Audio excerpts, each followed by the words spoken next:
Le président de la République du Niger, Mohamed Bazoum, et le président du Ghana, Nana Dankwa Akufo-Addo, président de la conférence des chefs d'État de la CEDEAO, en lançant conjointement les travaux du projet dorsal nord d'interconnexion électrique reliant le Nigeria, le Niger, le Bénin, le Togo et le Burkina Faso, ouvre une nouvelle page pour mieux étendre l'accès à l'électricité aux populations de ces 5 États. Projet d'interconnexion de 330 kV qui s'étend sur 900 km et qui traversera les régions de Niamey, de Tillabéri et de Dosso au Niger, a rappelé le gouverneur de la région de Niamey, Oudou Ambouka, dans son discours de bienvenue. C'est surtout le fruit d'une coopération régionale réussie après un long processus, selon le président du Conseil exécutif du système d'échange d'énergie électrique ouest-africain, EEAO, Souley Ahmad Abdelaziz. Projet d'un montant de 600 millions de dollars US, soit environ 350 milliards de francs CFA, financé par la Banque africaine de développement, l'Agence française de développement, l'Union européenne, la Banque mondiale et le gouvernement fédéral du Nigeria. Parmi les différentes options qui s'offraient au pays pour la réalisation de ce projet, ces derniers ont choisi une approche véritablement intégrée au niveau régional et nous les en félicitons. Ce constat est reflété dans la conception du projet qui comprend non seulement le financement des infrastructures, mais aussi l'appui à la réalisation des premières enchères pour l'achat d'électricité transportée sur cette ligne régionale. Cette première transaction garantira que la ligne, d'une valeur de près de 600 millions de dollars US, soit environ 350 milliards de francs CFA, sera utilisée dès sa mise en service. Il s'agit surtout d'assurer la coordination des échanges d'énergie électrique entre les États membres de la CEDEAO. Le projet est un des programmes phares et intégrateurs de la CEDEAO pour 3 raisons. Il facilite le commerce de l'électricité dans la sous-région. En effet,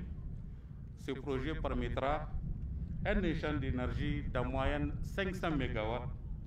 ce qui renforcerait le volume régional des échanges électriques, qui est actuellement seulement de 9%, le taux régional, malgré l'interconnexion de 9 pays sur les 14 pays continentaux. Ainsi, par ricochet, ça va aussi augmenter le commerce intra-régional qui n'est que de 15% entre les 15 États membres de la CEDEAO présentement. Le ministre du Pétrole, de l'Énergie et des Énergies renouvelables, dans son discours de lancement, assure que l'objectif final est l'approvisionnement en énergie électrique régulier, fiable et à coût compétitif à moyen et à long terme aux populations des États membres de la CEDEAO. Excellences, Monsieur le Président de la République, votre présence à nos côtés avec votre homologue de la République sœur du Ghana, et ce, malgré votre agenda chargé, est la preuve de votre soutien à la mise en œuvre de cet important projet intégrateur. Le projet WAP Dorsal Nord qui nous réunit aujourd'hui est un projet qui vise à relier le Nigeria, le Niger, le Burkina Faso, le Bénin et le Togo par une ligne de transport haute tension 330 kV afin de faciliter un échange d'énergie électrique initial estimé à 430 MW à partir du Nigeria, qui pourrait atteindre plus de 600 MW dans les 5 à 10 années après sa mise en service. De manière spécifique, ce projet consiste à, premièrement, la construction d'une ligne haute tension d'une longueur de 875 km qui reliera les 5 pays que j'ai déjà cités, dont 420 km sur le territoire nigérien, de la frontière du Nigeria à la frontière du Burkina Faso, avec une bretelle de Zabori à Malanville au Bénin. Deuxièmement, la construction ou l'extension de 5 postes, ainsi que l'installation de systèmes de contrôle et d'acquisition des données et de câbles à fibre optique le long des lignes. Troisièmement, l'électrification de 611 localités de part et d'autre le long de la ligne, dont 432 localités au Niger et 179 au Burkina Faso.